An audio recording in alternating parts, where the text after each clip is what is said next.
네, 사회적 진보를 위해 앞장서는 방송 뉴스엔진 정답은 없다. 저는 진행을 맡은 김혜승입니다. 여러분 반갑습니다.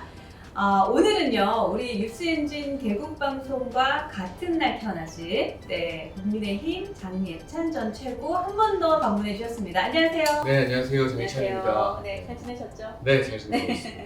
저희가 저번에 개국방송 때 왔을 때랑 조금 분위기가 달라졌어요. 이 스튜디오가 네. 엄청 멋있어져서 그래요. 네, 이제 방송만 잘하면 되겠다라는 생각이 듭니다. 그러니까 저한테 너만 잘하면 돼 하신 거죠 지금? 저를 포함해서 저도 잘해야죠.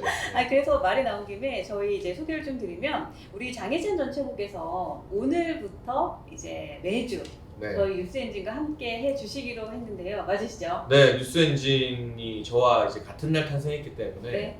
저도 알 듯 모를 듯한 동질감을 느끼고 있고요.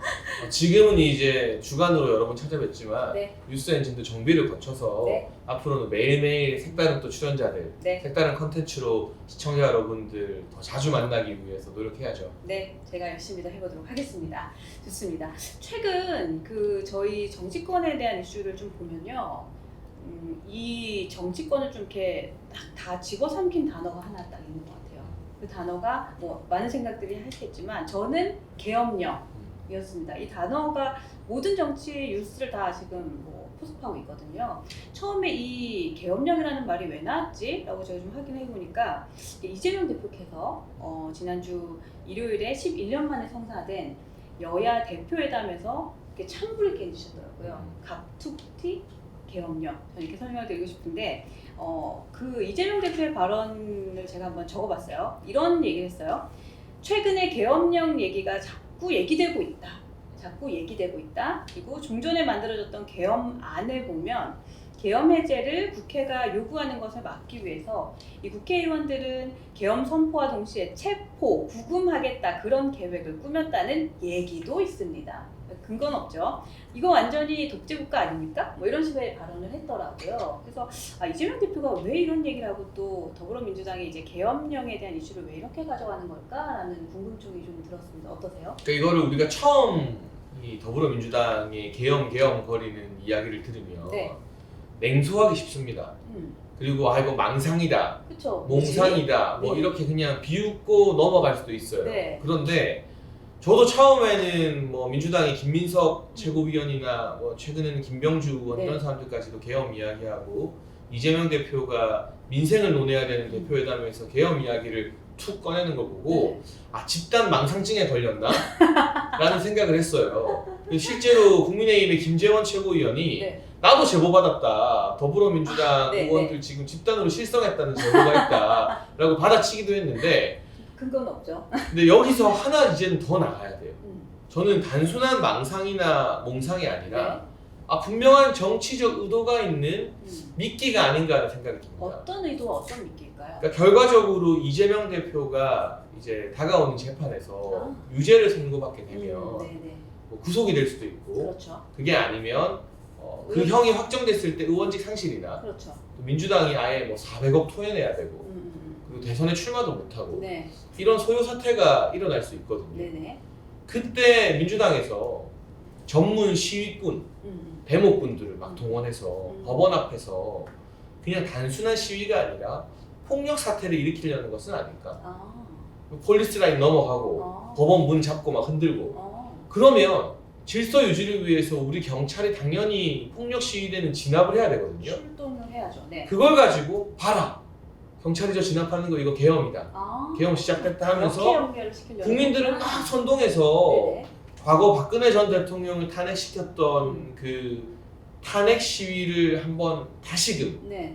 좀 되풀이하려는 것은 아닐까. 그러니까 이 계엄이라는 단어가 물론 망상이고 헛소리긴 합니다만 이 계엄이라는 단어로 계속 윤석열 정부나 공권력에 부정적인 인식을 깔아두고 네네. 이재명 대표가 사법 처리가 됐을 때 이거 폭력 시위, 탄핵 시위로 발전시키기 위한 미끼, 밑밥을 계속 던져두는 건 아닐까 하는 좀 섬뜩하고 소름 끼치는 생각까지도 이제는 해야 될 것 그러니까 같습니다. 사실은 이게 법 그러니까 국가의 법 질서를 교란시키는 것을 자신이 뭔가를 방탄했을 때에 그걸로 이용하려는 목적이 있다 이런 얘기인데 사실은 그렇게 얘기하시는 것도 조금은 이해가 가는 게 이재명 대표와 그리고 더불어민주당이 하는 이 일련의 상황들을 보면은 무언가 목적이 있고요. 그것을 위해서 가는 앞으로 점진적으로 가는 뭔가 계획을 세우면서 하나씩 만들어갔던 과정을 조금 본 것 같아요. 그러니까 이제 민주당을 저는 한 문장으로 요약하라고 한다면 문장이요? 네. 설마가 사람 잡는 정당인 것 같아요. 우리가 보통 설마 그러겠어 하는데 에이 설마. 근데 그 설마를 해버리면 와 설마가 사람 잡았다라고 하잖아요. 근데 민주당은 지금 계속 설마가 사람 잡고 있어요. 설마 이재명 대표 방탄을 그렇게 하겠어? 네. 설마 이재명 대표가 뭐 체포동의안 부결해달라고 호소하겠어? 다 네. 했잖아요. 네네. 그리고 설마 이재명 대표가 또 대표 되겠어? 또 나오겠어? 뭐 다 하고 있어요. 그리고 이제 계엄이라는 말도 안 되는 이야기를 설마 꺼내겠어? 꺼냈거든요. 이 다음 순서는 뭐냐? 이재명 대표의 어떤 판결, 뭐 유죄를 설마 부정하겠어? 부정하고 거기다 더해서 사법부까지 이제 검찰이 문제가 아니라 네.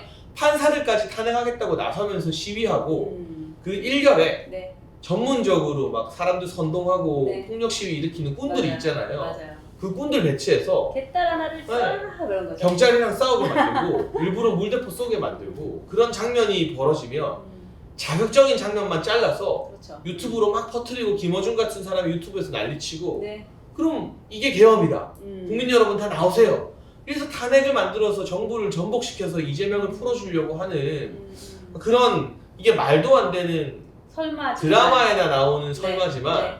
진짜 그 설마가 사람 잡는 정당이기 때문에 그런 것까지 염두에 두고 자기들이 계엄 거리는 게 아닐까 싶습니다. 근데 사실은 그 아까 계속 말씀하시면서 이재명 대표의 그 재판 얘기를 하셨잖아요. 네. 그러니까 이 포인트도 사실은 설마, 그러니까 현직 도지사가 설마 우리 그 당대표가 이렇게 했겠어라고 하지만 실제로 지금 이재명 대표가 걸려있는 재판의 수가 11건이거든요. 그리고 그 지금 보면 7개 사건에서 11개의 재판이 걸려있는 상황인데 사실 이것만 보더라도 우리가 에이 설마 진짜 의원이 이렇게 했겠어? 하지만 정말 이게 지금 이루어지고 있고 또 1심 재판이 지금 공직선거법 위반은 이번 주에 9월 6일인가요? 9월 6일에 지금 하나 그 선고가 시작되는 게 있거든요. 네, 그래서 최종 이제 유죄 여부라던가 형량 같은 경우는 아마도 10월 말이나 11월부터 그렇죠. 나오게 될 것 같고요. 네. 저는 처음이 어렵지 두 번은 쉽다라고 생각해요. 맞아요. 그게 뭐냐? 네. 사법부도 이 첫 판결에 대한 부담은 분명히 있을 겁니다. 현직 야당 대표고 네. 어쨌든 지지율이 높게 나오는 대선 주자인데 네. 내가 유죄를 일정 수준 이상 예를 들면 공직선거법에서는 벌금 100만 원 네. 그리고 나머지 혐의에서는 집행유예 이상만 나오면 이 사람 국회의원도 안 되고 그렇죠. 의원권 박탈이죠. 대선도 못 나오고 정치 못하게 되는 거예요. 네. 사실상. 네. 네. 그리고 민주당이 공직선거법 같은 경우는 무려 420억 가량을 토해내야 돼요. 우리 뉴스엔진 스튜디오 옆에 있는 민주당 당사 네. 여의도에 있는 그 빌딩 팔아야 됩니다. 내놔야 돼요. 400억 갚으려면 국가에. 그러니 그 부담이 막중할 텐데 그 부담을 이겨내고 정치적인 어떤 좌우우면 없이 첫 사법부가 유죄는 유죄다. 네. 뭐 나는 400억이고 뭐고 모르겠고 그냥 죄 지은 대로 판결한다라고 해서 그 첫 단추가 딱 풀리면 부담감을 던 나머지 재판부에서는 그냥 물 밀듯이 이제 됐다. 우르르르 그냥 유죄 판결 누가 터느냐. 네, 법률에 의한 유죄 판결이 이제 쏟아질 거거든요. 그래서 그 첫 단추를 누가 푸느냐가 다가오는 10월과 11월에 매우 주목되는 부분이고요. 네. 저는 설마 야당 대표 대선 주자가 날아가겠어? 라는 또 기대감을 민주당 정치인과 실만에 객단들 지금 뭔가를 갖고 있죠. 네. 지지자들이 하고 있겠지만 저는 그 부분에 있어서도 설마가 사람 잡는 재판 결과, 사필 규정의 결과가 나올 거라고 확신합니다. 저는 사법부를 신뢰합니다. 그러니까 정말 정의가 아직 살아있는 대한민국이기 때문에 그리고 사실은 공명정대한 우리 윤석열 대통령께서 검사 출신이고 이 나라를 잘 보호하고 계신데 정의로운 판결이 있을 거라고 저는 자신을 합니다. 근데 만약 이재명 대표가 이제 10월, 11월 이제 정말 정의로운 판결 났어요. 그 이후에 말씀하신 대로 계속해서 이제 물밀듯이 실형이든 뭐든 어쨌든 결과가 나왔을 때 그 이후에 더불어민주당의 그 내부적인 이슈는 어떨까? 그 모습도 좀 궁금합니다. 일단은 1심 선고만으로 네. 민주당이 갑자기 친명 정당에서 반명 정당이 되거나 이재명 대표가 물러날 일은 없을 거예요.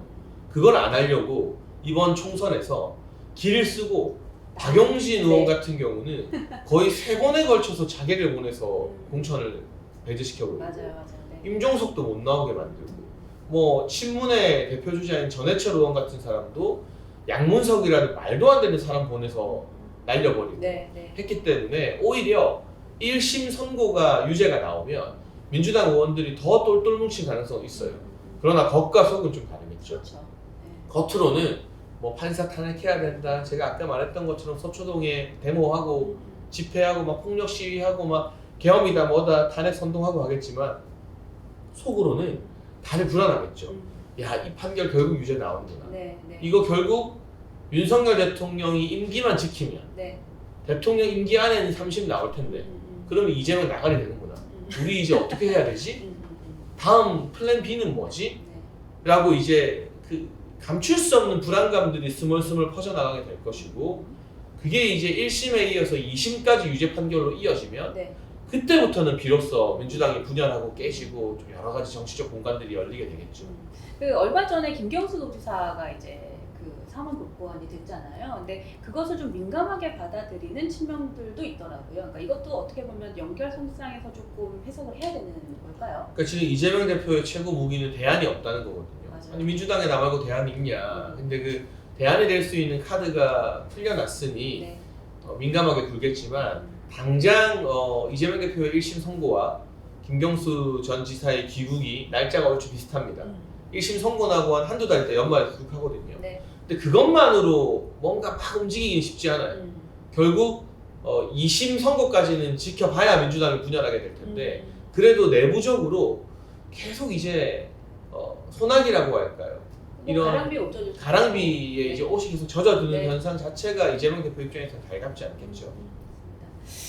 그래요. 그러니까 이재명 대표의 사실은 그게 참 어떻게 보면 흥미로운 시선을 가지고 재판을 예의주시하고는 있긴 한데 어쨌든 가장 우리나라의 큰 정당의 대표가 겪고 있는 일이라는 게 사실은 조금 걱정이 되고 부담스럽기도 합니다. 그런데 이게 이 사람이 대표가 되고 나서 겪은 일이 아니라 이런 사법 리스크를 겪고 있는 와중에도 불구하고 대선 후보를 만들고 네. 대선 졌는데도 또 당대표를 만들고 끝났는데 또 당대표를 만드는 거잖아요. 그러니까 이거는 왜 야당 대표, 제1당 대표에게 이런 수사와 재판을 하느냐가 아니라 왜 이런 수사받고 재판받는 사람을 굳이 민주당의 네. 대선 후보로 만들고 대표로 만들었느냐. 네. 이거 민주당 정치인들과 죄송하지만 민주당 당원들이 책임질 일이죠. 이거. 그러니까 사실 이 포인트도 굉장히 좋았던 게 그러니까 제가 이제 그 김호준 씨의 방송을 몇 번 봤어요. 네. 그리고 이제 그쪽에 추종하시는 개딸 분들을 얘기하는 거 좀 들어봤고, 근데 그들이 갖고 있는 공통적인 생각이 사실 좀 섬뜩했던 게 이 얘기를 자꾸 해요. 그러니까 피해자라는 거예요. 근데 사실은 잡범이고 또 사법 리스크를 안고 있는 사람이거든요. 근데 계속 뭔가 이런 단어를 쓰더라고요. 조국, 이재명처럼 견딜 수 있는 사람이 있는 게 얼마나 다행이냐 이런 식의 말을 하더라고요. 그러니까 근데 이제 일반적 피해자라는 거죠. 조국이나 이재명 두 사람이 정치범이 아니거든요. 네. 세계 어디서나 정치범은 사실은 억울한 측면도 있을 수 있고 우리가 이데올로기에 문제가 네, 있죠. 그 형의 유무가 확정되어도 시간이 지나면 그 국민적 시선이나 여론이 바뀔 수도 있고 가치관의 판단이 있죠, 사실. 함부로 대하지 않아요. 네. 존중해요. 네. 뭐 예전으로 치면 시국 사범 뭐 이런 거죠. 근데 조국은 자기 딸 의대 보내주려고 온갖 가족이 나서서 일가족이 말도 안 되는 입시 비리를 저지른 진짜 잡범 중에 생잡범이고 그리고 이재명 대표 같은 경우도 지금 문제가 되는 건 공직선거법, 거짓말 네. 그리고 이 위증교사 같은 경우는 자기 재판 불리하니까 과거 성남시장 비서관한테 전화해서 기억이 안 난다고 하는데도 그냥 뭐 그렇게 말해주면 안 되냐. 녹취록도 다 나왔어요 이미. 그 네. 목소리까지 우리가 다 들었잖아요. 맞아요. 이것도 사실 하급 잡범이죠. 그 외에 이제 대장동이나 백현동 이런 건 네. 스케일이 좀 커요. 네. 근데 이게 어떤 정치를 위한 행동 과정에서 범죄 행위를 한 게 아니라 그냥 자기 측근들, 자기 관련된 사람들 호의호식하게 해주고 수천억 벌게 해주려고 맞아요. 하는 부정부패 범죄잖아요. 맞아요. 그러니까 이거는 뭐 우리가 좀 그나마 존중해줄 만한 정치범, 시국사범도 아니고 순수한 그냥 하급 잡범들인데 자기 이익을 굉장히 너무 이제 사적으로 너무 많이 편찬 것 같아요. 그런데 그 자범들의 범죄가 밝혀진다고 해서 무슨 피해자가 버텨줘서 고맙다라고 하는 거는 네. 국민과 지지자들을 가스라이팅하는 거죠. 비극적인 일입니다, 정말. 맞습니다. 그러니까 굉장히 좀 언짢은 얘기를 계속하고 있는데 뭐 그럼에도 불구하고 국민들의 선택 또 국민들의 좀 올바른 시각을 계속해서 기대해 보도록 하겠습니다. 그러니까 두 번째 제가 제목 이렇게만 달아봤어요. 문제 있는 여인들. 네, 문제 있는이 아니고 있는 여인들. 네. 감이 오셨을 텐데 사실 어제였습니다. 어저께 우리 장예찬 전 최고의 페이스북을 딱 보고 제가 와 이거다. 요약정리 일타 강사다라고 생각을 했어요. 그래서 문재인 대통령의 측근들 또 가족분들의 압수수색이 진행이 되고 또 이분들의 그 수사 대상에 대한 이슈를 우리 장예찬 전 최고께서 너무 잘 정리해 주셔서 제가 정리해 보니까 세 가지로 요약이 되더라고요. 네. 네, 첫 번째 이제 사위분이 있어요. 네. 지금은 이혼을 하셨더라고요. 네. 그래서 전 사위가 될 텐데 이분이 항공사의 전무가 됐어요. 근데 항공사의 경력이 전무하고 그래서 전무를 줬나? 그러니까요. 그리고 같이 일했던 일본인 훈련국장이 네. 있더라고요. 그 이름이 구마다 아키라 씨. 네. 이분이 이제 예전에 중앙일보에 이제 제보를 했었던 인터뷰인데요. 그 사위분이 항공적인 지식도 없고 경험도 없는데 영어도 못했다 심지어는. 그리고 대통령의 사위였기 때문에 영향력을 발휘해서 우리 회사가 자금을 확보하는 데 굉장히 중요한 역할을 했다. 뭐 이런 얘기를 하더라고요. 그러니까 이 사건에 대해서는 어떻게 보세요? 그러니까 이게 사실 예전부터 문제 제기가 돼 있었는데 네네. 수사가 이해할 수 없는 이유로 우리 윤석열 정부 초기에도 진행이 잘 안 되다가 네. 사실은 법무부 장관 바뀌고 검찰총장 바뀔 때 되고 새로운 중앙지검장 임명되면서 속도가 확 붙는 거거든요. 그러니까 사실 윤석열 정부가 정말 공정하게 네. 과거 정부의 부정부패를 밝혀주길 바랬던 국민들이 이런 수사가 정권 초에 진행이 잘 안 돼서 사실 많이 답답해요. 실망하고 답답했던 네, 거예요. 네. 근데 이제라도 네. 사실 전주지검에서 올라온 이창수 중앙지검장을 비롯해서 네. 박성재 법무부 장관 등이 고삐를 쬐서 이 수사가 속도를 내는 게 참 만시지탄이지만 다행스러운 근데 일이고요. 정치 보복이다 이렇게 얘기하잖아요. 그렇지 않죠. 네. 정치 보복이었으면 이거 진즉했어야죠. 그리고 없는 일도 막 들춰내야 되는데 지금도 사실 문재인 전 대통령에 대한 수사는 많이 절제되고 있어요. 맞아요. 그건 정말 맞아요. 그런데 이 전무 뇌물 사건은 도저히 덮을래야 덮을 수가 없어서 불거지고 있는 건데 말씀해 주신 것처럼 그 당시에는 이 전무가 된 서모 씨가 문재인 전 대통령의 사이였습니다. 당시 38살이라고 들었어요. 그리고 그 이전 경력이 항공 경력도 없을 뿐만이 아니라 뭐 이렇다 대기업에서 임원을 했기 때문에 뭐 경영 관련된 능력이나 조직 관리 능력이 인정받은 것도 아니에요. 그냥 영세한 업체에 있다가 갑자기 타이스타젯이라는 이스타항공 계열사의 전무가 된 거예요. 들으면 알만한 회사잖아요. 근데 항공 발권도 못 하더라라는 게 동료 직원들의 증언이에요. 그래서 본사에 따졌대요. 아니 뭐 이런 사람을 다 뽑았냐. 그러니까 이 업무에 대한 지식이 전혀 없는 거예요. 근데 발권을 못하는 건 나도 아는데 사실. 그러니까 정말 항공과 관련돼서는 희액자도 모르는 사람을 떡하니 전무로 발령시켰고 네. 문제는 이 타이이스타젯의 대표이사 대표보다 연봉을 더 많이 받았습니다. 아 그래요? 전무가. 38살. 아니 보통은 발권을 못하는 전무가 사장님보다 돈을 더 많이 받았어요. 보통은 대표이사인 사장님이 월급 많이 받고 그 다음 부사장, 그쵸. 그 다음 전무, 상무 이런 순서잖아요. 그렇죠. 근데 전무가 타이인스타제 계열사 대표보다 월급을 더 많이 받았다라는 증거와 직원들이 확보가 되어 있고요. 근데 사실 그럼에도 불구하고 아직까지 수사가 안 됐다는 건 진짜 진척도가 안 나왔네요. 이해할 수 없죠. 그렇죠. 근데 이게 왜 문재인 전 대통령까지 피의자로 적시됐느냐? 사위라고 해도 네. 그 딸인 문다혜 씨와 사위의 문제 아니냐? 그게 아니라 이 사위가 이 전무가 되어서 고액의 억대 연봉을 네. 받기 전에는 네네. 문다혜 씨, 이 딸집의 생활비를 문재인 전 대통령이 대줬다는 겁니다. 계속 지원을 해줬고 이미 경제 공동체네요. 이거를 법리적으로는 경제 공동체라고 하는데 네. 문다혜 씨가 열받아서인지 우리는 경제 공동체가 아니라 뭐라 했죠? 운명 공동체. 운명 공동체가 그러면은 자백한 거죠 사실은. 그렇죠. 여기가 범죄예요. 네. 그런데 이 서모 씨가 취업함으로 인해서 그 경제적 지원을 이제 문재인 전 대통령이 안 해주게 돼요. 그러면 서모 씨 월급으로 인한 이득을 문 전 대통령도 본셈이 되는 거거든요. 그렇죠. 맞습니다. 그럼 이게 법리적으로 문재인 전 대통령이 뇌물을 받은 게 성립이 돼요. 이 논리로 박근혜 전 대통령을 잡아넣은 것이었기 때문에 여기서 저는 그 당사자였던 문재인 전 네. 대통령이 빠져나가기 어렵고 그렇죠.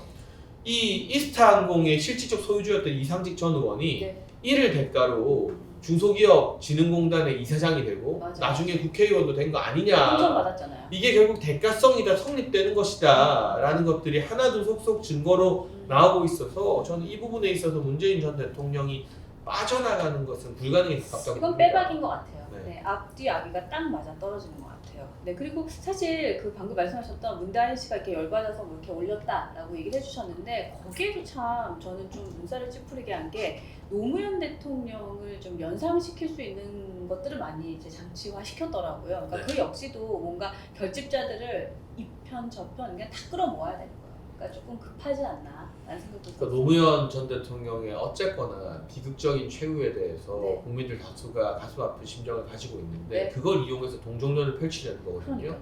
결국 문다혜 씨가 자기와 가족들의 범죄 혐의를 물타기 하고자 노 전 대통령의 비극적인 죽음을 지금 이용하고 있는 셈이에요. 맞아요. 이거는 굉장히 지탄받아야 될 일이고요.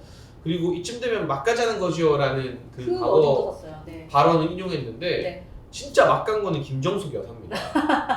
막 간 겁니다. 이게 맛이 가는 네, 거. 네. 네. 맛이 아니라 막 갔다. 막 갔다. 막 네. 했다는 거예요. 오해하시면 안 돼요. 제가 또 막말했다고 오해하시면 안 됩니다. 진짜 뭘 막 했느냐? 네. 돈 세탁을 막 했어요. 맞아요. 그 부분도 좀 궁금했어요. 돈 세탁을 막 했다 이렇게 쓰셨더라고요. 그 부분에 대해서 좀 풀어볼까요? 이게 어느 순간인가 김정숙 여사의 친구가 문다혜 씨에게 5천만 원을 송금해준 계좌 내역이 지금 확보가 됐어요. 근데 왜 딸을 돈을 주는데 그렇게 쿠션을 매겨요? 그러니까 이거는 결국 돈의 출처가 음. 떳떳하지 못하기 때문이다라는 말씀밖에 드릴 수가 없는데 아니 세상에 어느 엄마 친구가 친구 딸한테 5천만 원 줍니까? 아 우리 엄마 친구 전화 좀 해봐야 될 것 같아요. 저도 엄마 친구들 많은데 아니 저 요새 선거 떨어지고 힘든데 저도 5천만 원씩 받을 수 있는 엄마 친구가 있어 얼마나 좋겠어요.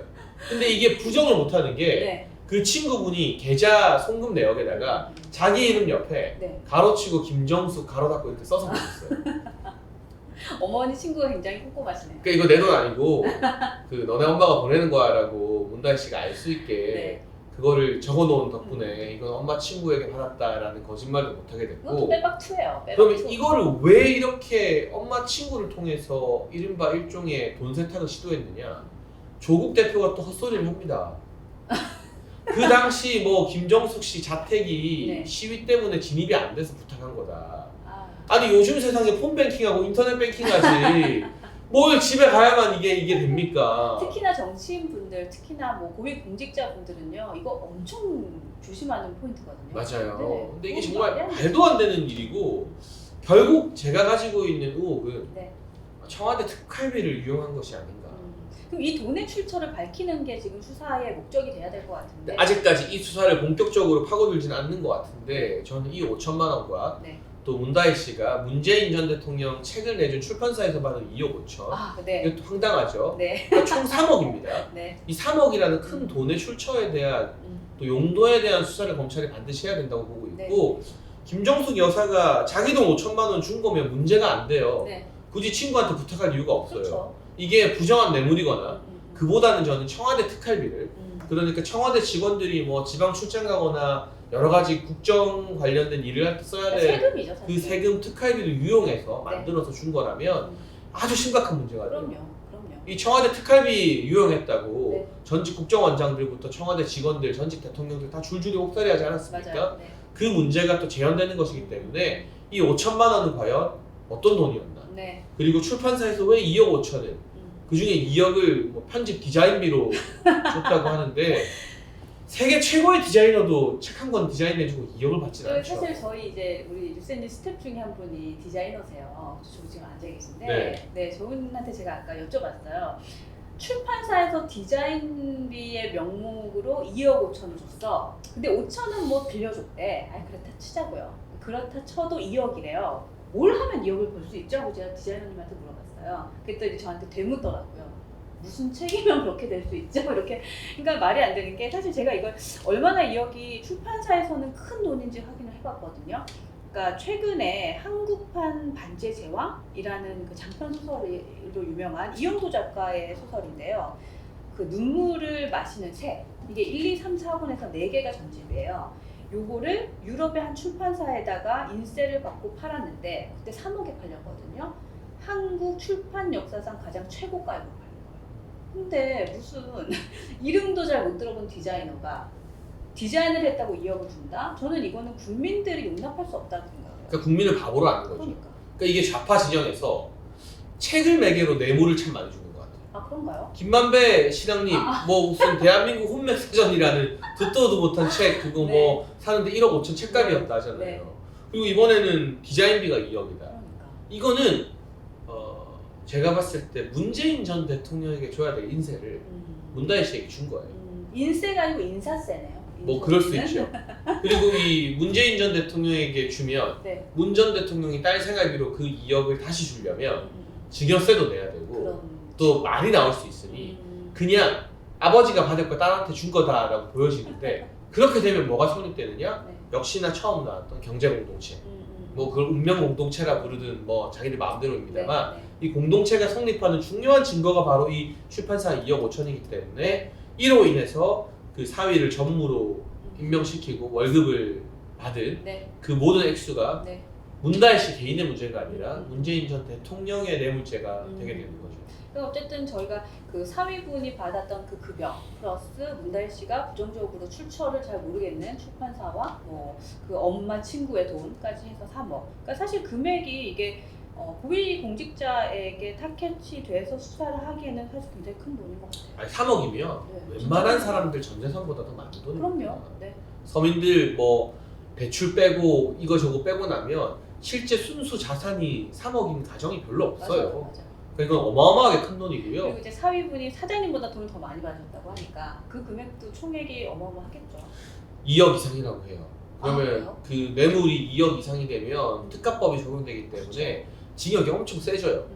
1억 넘어가게 되는 순간. 근데 진짜 이렇게 거대한 사건들이 아직까지 지금 윤정부 들어선 지 3년 차잖아요. 근데 어쩜 이렇게 수사가 안 됐죠? 사실 이 부분은 이제 퇴임하는 이원석 검찰총장이 반성해야 되는 그렇죠. 부분입니다. 언론 보도를 보면 이원석 총장이 문재인 전 대통령에 대한 수사를 극도로 좀 억제시켰다라는 여러 가지 진술들 네. 또 취재들이 나오고 있지 않습니까? 네. 네. 근데 이제 바뀌는 시점에서 수사 속도가 난다는 건 네. 사실은 이원석 검찰총장이 반성해야 될 부분이라고 그렇죠. 생각합니다. 그분이 없으니까 이게 시작됐다라는 것 자체가 그분이 막았다라는 걸 어떻게 보면 반증하는 문제이지 않을까라는 생각도 사실은 좀 듭니다.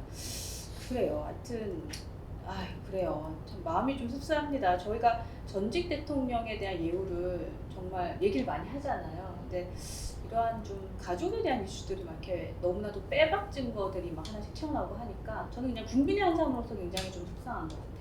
그런 생각이 듭니다. 뭐 마지막으로 좀 덧붙이자면 네. 문재인 전 대통령 같은 경우는 이 문제뿐만이 아니라 네. 사실은 탈북자들을 북한이 하자는 대로 강제 송환시켜줘서 사실상 총살당하게 만든 죄 그리고 우리 서해 공무원이 네.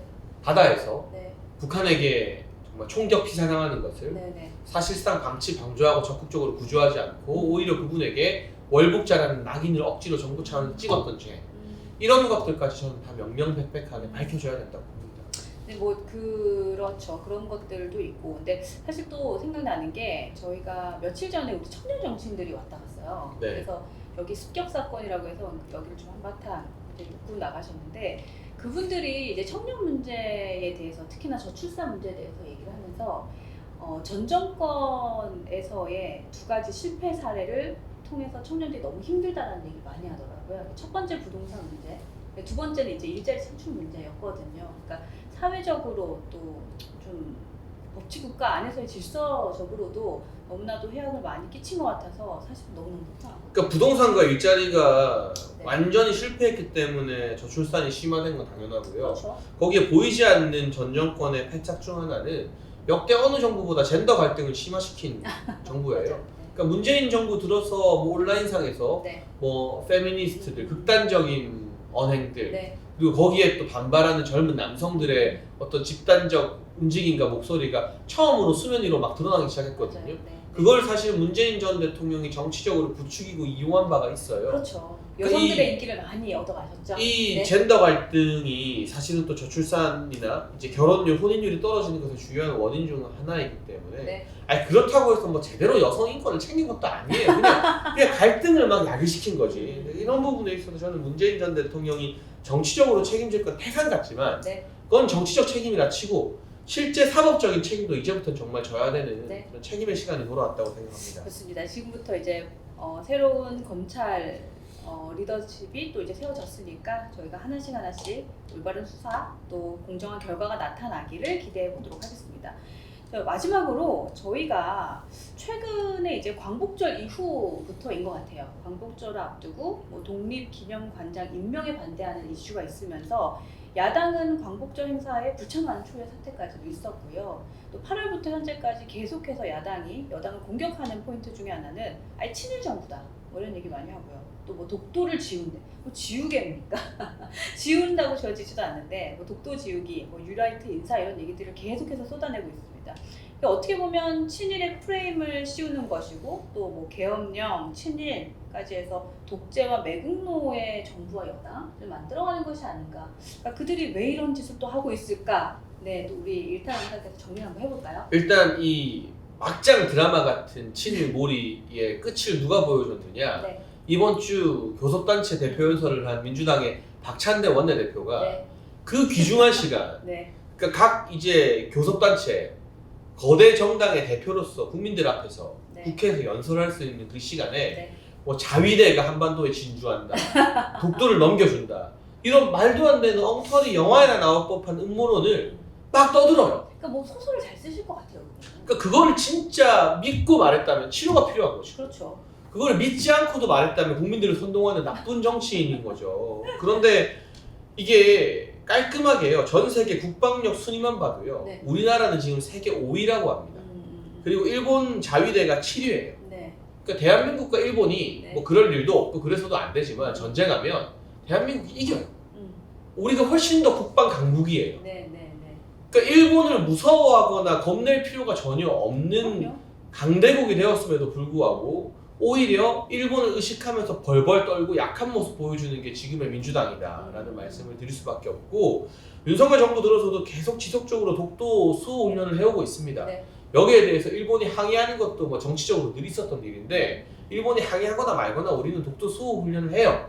그리고 독도를 지키는 가장 확실한 방법은 네. 독도를 분쟁 지역으로 안 만드는 거예요. 맞아요. 너무 떠드니까 오히려 여기에서 관심을 가고 아 이게 누구 땅이지라고 또 이목을 집중시키는 효과도 있어. 그러니까 이 커피는 제 거잖아요. 네. 그럼 이걸 제가 굳이 이건 내 거야, 맞아요. 내 거야, 내 거야라고 말할 필요가 없어요. 그냥 조용히 마시면 돼요. 네. 그러면 다른 사람들만 저게 자기 거라고 했던 사람만 이상해지는 거거든요. 그렇죠. 네. 독도는 이미 우리가 실효 지배하고 있습니다. 그리고 우리가 원하면 독도에 가서 호적 등록도 할 수 있어요. 그런 우리 땅인데 네. 이걸 시끄럽게 뭐 일본가 이걸 가지고 뭐 이걸 하느니 마느니 막 말리는 것 자체가 일본 우익들, 일본 극우들 원하는 대로 놀아나는 건데 지금 민주당이 겉으로는 막 독도 하는 게 오히려 네. 일본 극우들 이거를 외교 분쟁 지역으로 만들고 싶고 수면 위로 끌어올리고 싶은 일본 우익들 일본에도 나쁜 정치인들, 나쁜 사람들 많죠. 야스쿠니, 천배하고 이런 사람 나쁜 정치인이죠. 네. 그런 사람들 원하는 대로 지금 놀아나주고 있다. 그러니까 진짜 친일은 민주당이 하고 있는 거예요. 어떻게 보면. 그러니까 사실은 조국 대표도 독도 갔잖아요. 저 그때 굉장히 생뚱맞다 생각했어요. 아니 가만히 있는데 왜 저러지? 그러니까 저런 걸 왜 붙이기지? 그러니까 이런 거죠. 흡사. 코끼리 생각하지 마세요. 지금부터 코끼리 생각하지 마. 그럼 코끼리만 생각나잖아요. 그러니까 이거 우리 땅이라니까 우리 땅이라.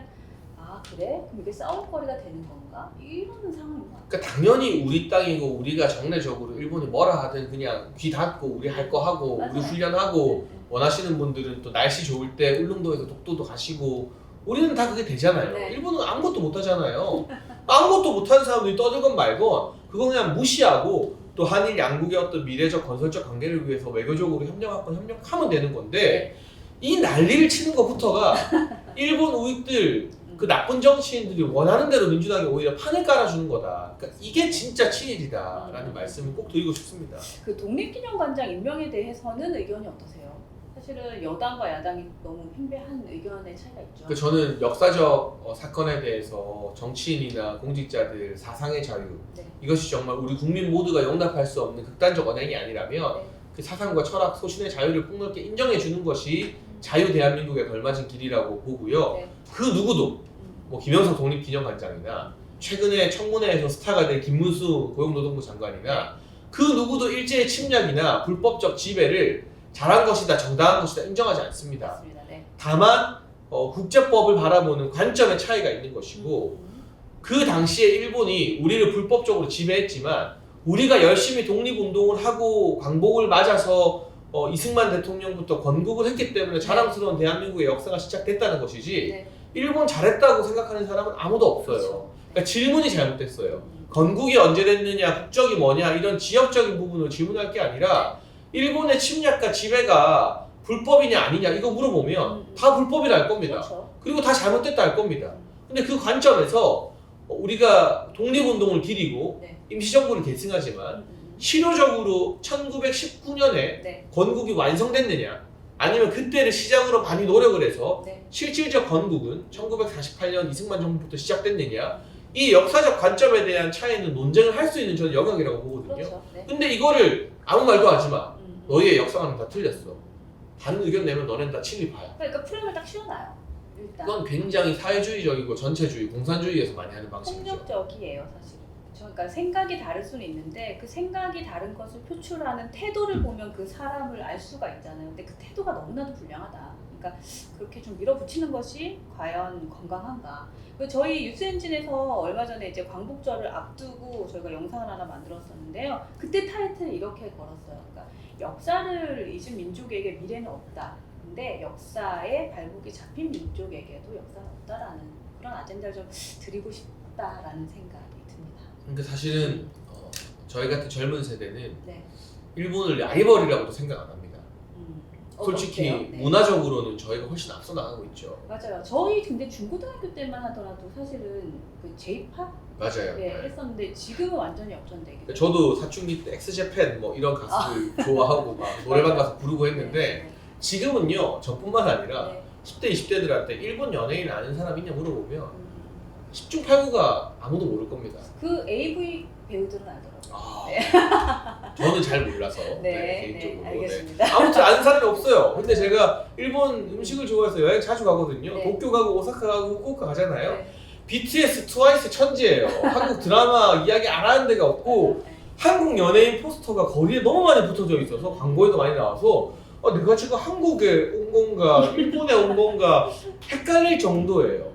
그러니까 사실 일본에 대한 인식이 사실 저도 많이 바뀐 게 예전에는 뭐 문화적으로 선진국 그리고 과거에 저도 20, 30대 때 좀 피가 막히 끓었을 때가 있었죠. 그럴 때는 뭐 예를 들어서 우리 침략했던 뭐 위안부 문제라던가 그런 것들 뭐 영화나 드라마 보면서 사실 좀 속상했었었고 지금은 바라보는 게 뭐냐면 사회의 문제를 선행하고 있는 국가라는 생각이 좀 들어요. 그러니까 뭐 저출산이라던가 히키코모리 같은 거 그리고 뭐 좀 그런 부분에서 좀 우리나라를 앞서서 선행하는 것들을 우리가 먼저 대응하면서 좀 따라갈 수 있는 그런 국가가 아닌가? 그러니까 이게 이 민주당의 86 운동권 정치인들은 네. 과거 짱돌 던지면서 미국 대사관에 불지르던 그 시기에 머물러 있는 거죠. 그렇죠. 근데 새로운 세대, 미래 세대는 일본에게 열등감을 안 느껴요. 맞아. 오히려 우리가 더 나은 국가인데 맞아. 그리고 일본 사람들이 대한민국을 더 많이 동경하고 음. K 드라마 보면서 와 서울 살고 싶다, 부산 바다 보고 싶다 한국 남자 잘생겼다 다 하고 있기 때문에 네.